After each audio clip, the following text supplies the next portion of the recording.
Welcome back, CTE teachers. In this tutorial, I will guide you through the process of logging student work hours in your WBL tracker. WBL, yes, the WBL tracker. So, the WBL tracker is really great because it will help keep track of your students' experiences and it also does automatic calculations for you. So, let's go ahead and talk about the layout of the categories and its customizable fields. The WBL tracker is organized into certain categories, and each one has customizable fields for student experiences. So, for example, I've got industry based projects, then we've got internships, and then the following columns are in red because they all fall under career awareness. And then moving right along, additional categories include school based enterprise, community service, and job shadowing.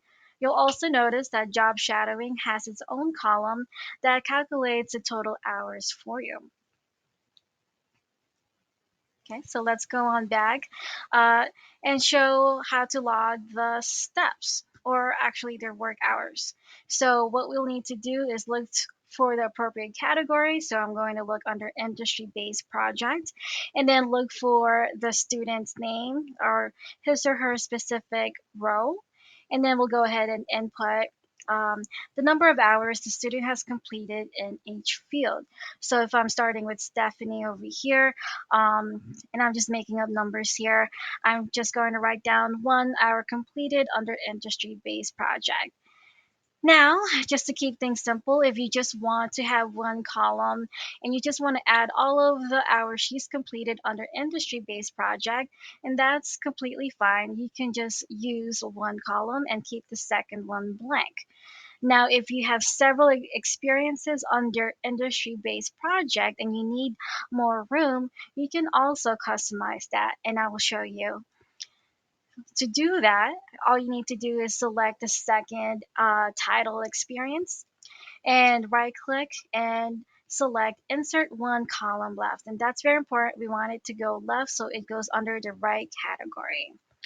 So now we have three experiences under industry-based project. What if you need four?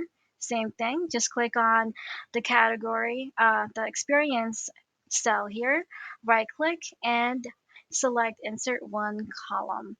So now we have four experiences under industry-based project and she's completed 1 hour each for each of those experiences.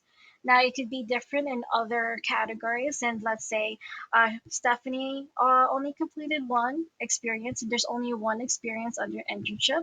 And like I said before, that's fine. You can keep the other one, the other field blank. Now, let's go on and fill out the rest of the spreadsheet. Let's just say I'm putting in one for 1 hour under each category.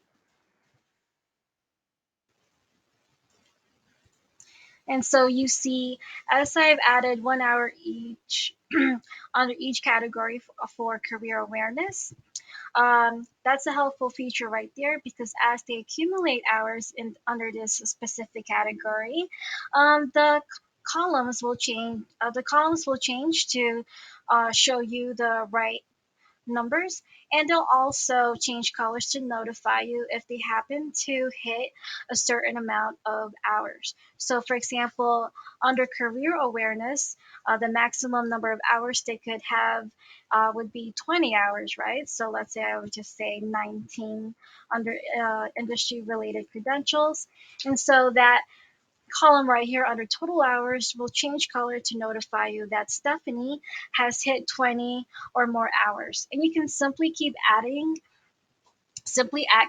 the hours for Stephanie. It will not prevent you from adding more. It's just going to change colors to notify you and let you know that she did hit that 20-hour criteria.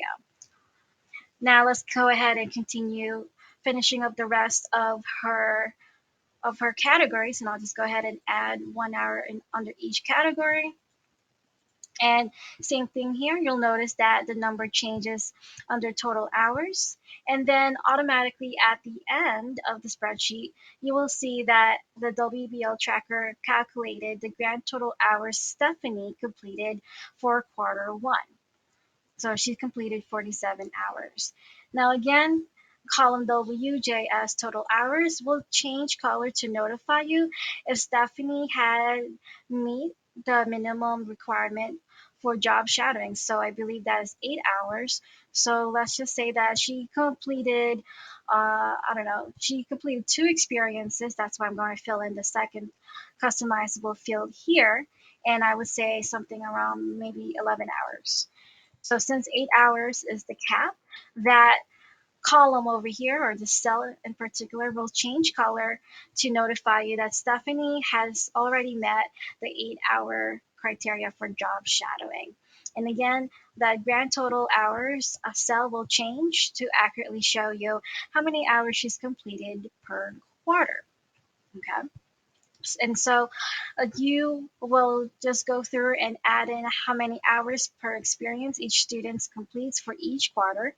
So we completed quarter one and quarter two, and I'm just going to briefly go through. Let's just say, let's see, I'll just add in quarter one just in case. Let me just do it real quick here so we can see the end of year totals. I'll just add one, make it easy on us, right? And again, the total hour shows up. And let's do the rest of the sheet over here. Okay, so she's completed 9 hours for quarter two. I'm going to leave quarter three and quarter four blank for a scenario later on. But when we head on over to end of year totals, uh, her cumulative hours are now calculated as 67 hours. Okay, so this WBL tracker is great. Accurate hour tracking benefits both you and your students. It provides insights into their progress and helps you offer tailored guidance. So now you've mastered the art of logging student work hours in your WBL tracker. Congratulations!